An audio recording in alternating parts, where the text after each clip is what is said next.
berdoa, damai sejahtera Allah Bapa yang melampaui segala akal dan budi manusia, itulah yang memelihara hati dan pikiranmu sekalian di dalam kasih Kristus Yesus, Tuhan dan Juru Selamat kita yang hidup. Amin. Shalom. Selamat Paskah untuk kita semua. Dan firman Tuhan untuk kita di Minggu Paskah ini dari Injil Matius pasal 28, dimulai dari ayat 1 sampai dengan ayat yang ke-10. Demikian firman Tuhan. Kebangkitan Yesus. Setelah hari Sabat lewat, menjelang menyingsingnya fajar pada hari pertama minggu itu, pergilah Maria Magdalena dan Maria yang lain menengok kubur itu. Maka terjadilah gempa bumi yang hebat, sebab seorang malaikat Tuhan turun dari langit dan datang ke batu itu dan menggulingkannya, lalu duduk di atasnya. Wajahnya bagaikan kilat dan pakaiannya putih bagaikan salju. Dan penjaga-penjaga itu gentar ketakutan dan menjadi seperti orang-orang mati. Akan tetapi malaikat itu berkata kepada perempuan-perempuan itu, "Janganlah kamu takut, sebab aku tahu kamu mencari Yesus yang disalibkan itu. Ia tidak ada di sini, sebab ia telah bangkit, sama seperti yang telah dikatakannya. Mari, lihatlah tempat ia berbaring. Dan segeralah pergi dan katakanlah kepada murid-muridnya bahwa ia telah bangkit dari antara orang mati. Ia mendahului kamu ke Galilea. Di sana kamu akan melihat dia. Sesungguhnya aku telah mengatakannya kepadamu." Mereka segera pergi dari kubur itu dengan takut dan dengan sukacita yang besar, dan berlari cepat-cepat untuk memberitahukannya kepada murid-murid Yesus. Tiba-tiba Yesus berjumpa dengan mereka dan berkata, "Salam bagimu." Mereka mendekatinya dan memeluk kakinya serta menyembahnya. Maka kata Yesus kepada mereka, "Jangan takut, pergi dan katakanlah kepada saudara-saudaraku, supaya mereka pergi ke Galilea, dan di sanalah mereka akan melihat aku." Sampai demikian jauh pembacaan nas firman Tuhan. Saudara-saudara yang terkasih, hari ini kita merayakan Paskah, merayakan kemenangan kuasa Allah yang telah mengalahkan maut. Yesus sudah bangkit, seperti yang telah dikatakannya. Itulah kabar sukacita bagi kita umat yang percaya. Paskah merupakan wujud kemenangan kuasa Allah atas maut dan kematian. Namun dalam pengalaman kehidupan kita manusia, kematian adalah satu realita yang amat pahit. Itu kita rasakan, apalagilah jika kita harus ditinggalkan. Melalui kematian, orang-orang yang amat dekat dengan kita, yang begitu kita kasihi, sebaliknya sangat mengasihi kita.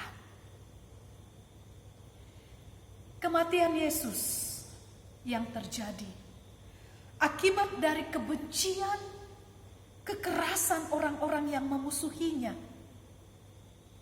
ini juga membawa kepahitan, kesedihan, keputusasaan yang amat mendalam di hati para murid Tuhan Yesus, terkhusus Maria Magdalena dan beberapa perempuan yang lainnya yang selama kehidupan Tuhan Yesus begitu setia mengikut Dia, mengiringi Yesus dalam pelayanannya.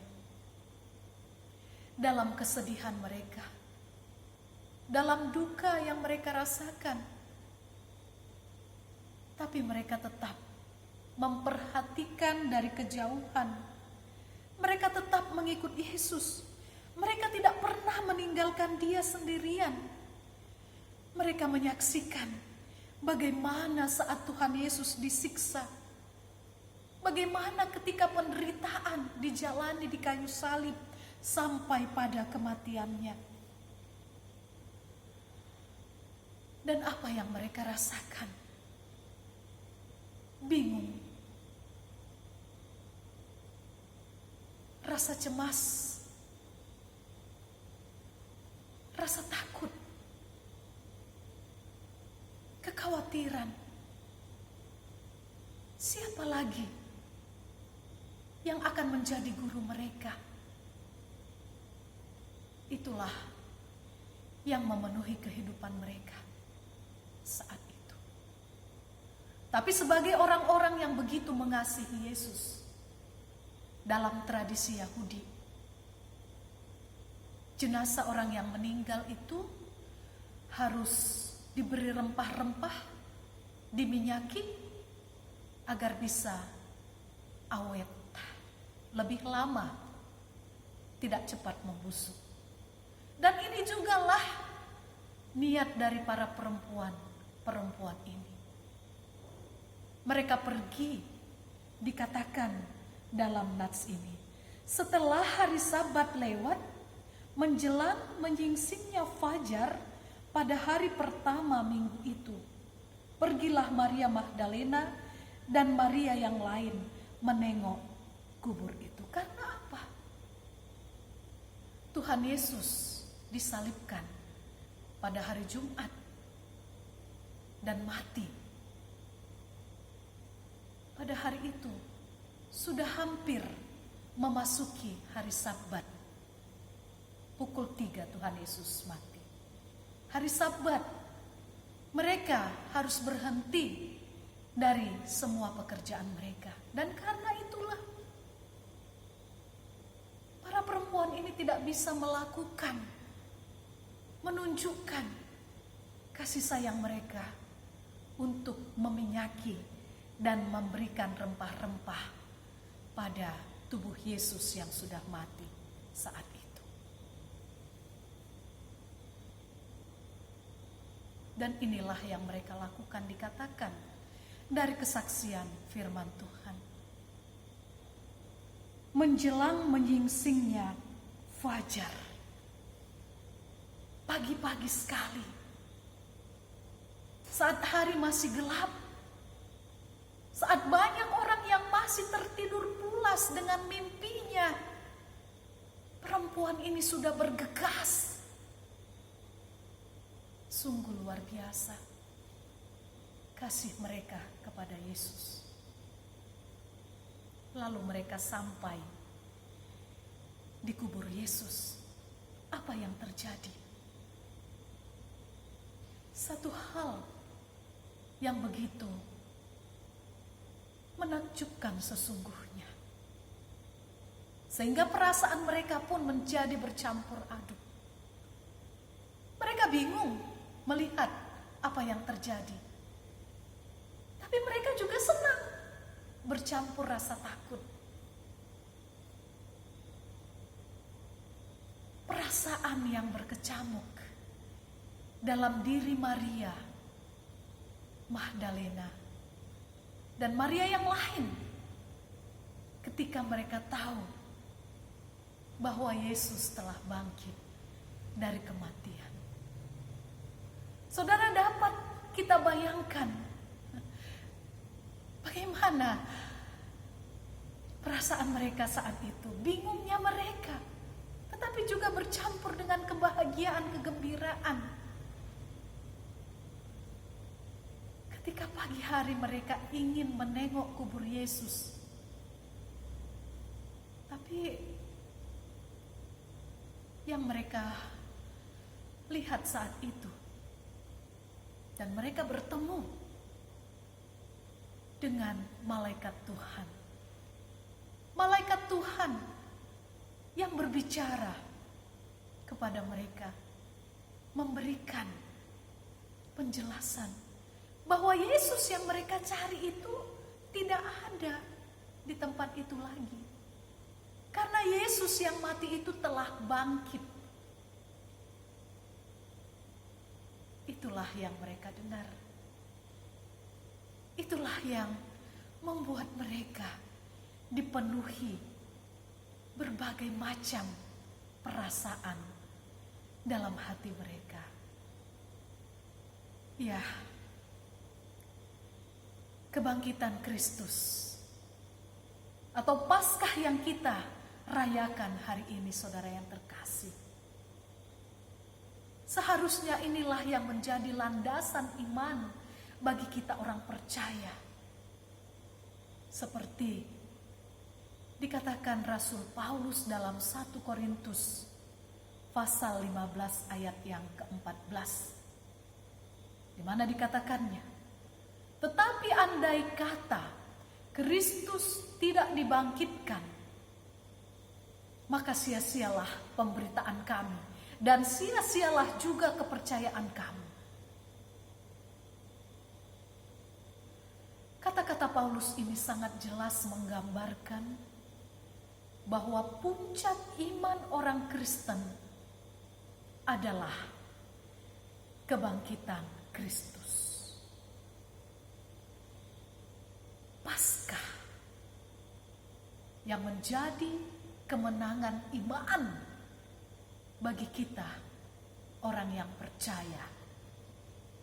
Kebangkitan Kristus menjawab banyak hal. Kita boleh melihat jawaban yang pertama dari kebangkitan Kristus yang merupakan perwujudan dan penggenapan rencana agung Allah, bahwa Yesus yang mati adalah untuk menebus dosa umat manusia, sehingga manusia berdosa dibebaskan, ditebus oleh kematian Yesus, sehingga rencana agung Allah untuk keselamatan manusia boleh digenapi oleh kematian Tuhan Yesus. Hal yang kedua, kebangkitan Yesus ini merupakan pembuktian kebenaran berita yang telah disampaikannya semasa kehidupannya, bahwa dia akan bangkit pada hari yang ketiga. Dan hal yang ketiga, kebangkitan Yesus menjawab kekhawatiran dan membungkam kesombongan para imam Yahudi. Keempat, bahwa kebangkitan Yesus merupakan kemenangan terdahsyat, di mana ia keluar sebagai pemenang melawan kuasa maut. Kemenangan yang mengubah hubungan manusia dengan Allah yang sempat terputus karena dosa manusia. Hari ini kita umat Kristen merayakan kemenangan itu, bahwa Yesus sudah benar-benar bangkit. Saudara-saudara yang terkasih di dalam Kristus Yesus, nas firman Tuhan di Minggu Paskah ini mengajarkan kita supaya kita jangan takut menyaksikan iman percaya kita kepada Kristus Tuhan dan Juru Selamat kita yang hidup. Karena yang kita miliki adalah iman yang hidup, bukan iman isapan jempol atau iman yang sia-sia. Bersukacitalah karena kebangkitannya yang membuat maut tidak mampu menahan kebesaran dan kemahakuasaan Allah, mewujudkan rencana agungnya bagi seluruh umat manusia. Melalui perayaan Paskah ini, kepada kita diingatkan bahwa peristiwa Paskah juga bermakna transformasi pengalaman iman. Transformasi pengalaman iman yang mengubah kesedihan menjadi sukacita, yang mampu mengubah kehidupan yang penuh keputusasaan menjadi hidup yang penuh pengharapan. Coba kita perhatikan saudara yang terkasih dalam nas ini. Perkataan pertama dari Yesus yang bangkit adalah salam bagimu. Salam ini memiliki makna yang dalam. Tuhan Yesus telah bangkit dan menyatakan realitas shalom dari Allah, yaitu realita damai sejahtera. Yesus berjumpa dengan para murid dalam keadaan damai untuk membebaskan mereka dari rasa takut. Yesus melanjutkan perkataannya, "Jangan takut, pergi dan katakanlah kepada saudara-saudaraku supaya mereka pergi ke Galilea dan di sanalah mereka akan melihat aku." Betapa pentingnya pesan damai sejahtera yang disampaikan oleh Tuhan Yesus. Betapa pentingnya shalom dalam kehidupan kita manusia untuk mengerjakan apa yang diperintahkan Tuhan melalui firman-Nya. Betapa kuatnya kuasa shalom Allah dalam kehidupan kita untuk memberikan keberanian melakukan kehendak Allah melalui kesaksian iman kita. Seperti Petrus, dia yang begitu takut sehingga dia takut untuk bertemu dengan Yesus, karena dia telah menyangkal Yesus untuk memberikan kesaksian bahwa ia mengenal, bahwa ia memang murid dari Tuhan Yesus. Dia menyangkal Tuhan Yesus sampai 3 kali. Namun kuasa kebangkitan, shalom yang dinyatakan Yesus pada perjumpaannya dengan para murid termasuk kepada Petrus telah memberikan satu perubahan yang baru. Petrus si pengecut, Petrus si penyangkal diubahkan menjadi pribadi yang berani, pribadi yang mau bekerja, pribadi yang meneruskan pesan untuk menyaksikan kuasa kebangkitan, kemenangan Allah melalui kehidupan Yesus Kristus. Dia memberikan kesaksian yang jauh. Bahkan dia juga harus mati dan disalibkan demi kesetiaannya memberitakan berita Injil. Begitu juga dengan Thomas si peragu. Setelah perjumpaan dan shalom yang diberikan oleh Tuhan Yesus, Thomas juga menjadi seorang yang giat, berani, begitu bersemangat. Dalam sejarah gereja dikatakan bahwa Thomas melanjutkan pemberitaan Injil bahkan sampai ke India. Dan gereja Mar Thoma yang sampai saat ini masih tetap berdiri juga itu adalah karena penginjilan daripada Thomas. Saudara-saudaraku yang terkasih, dunia ini memang tidak berubah hanya oleh Paskah. Akan tetapi kitalah yang diubah oleh Paskah.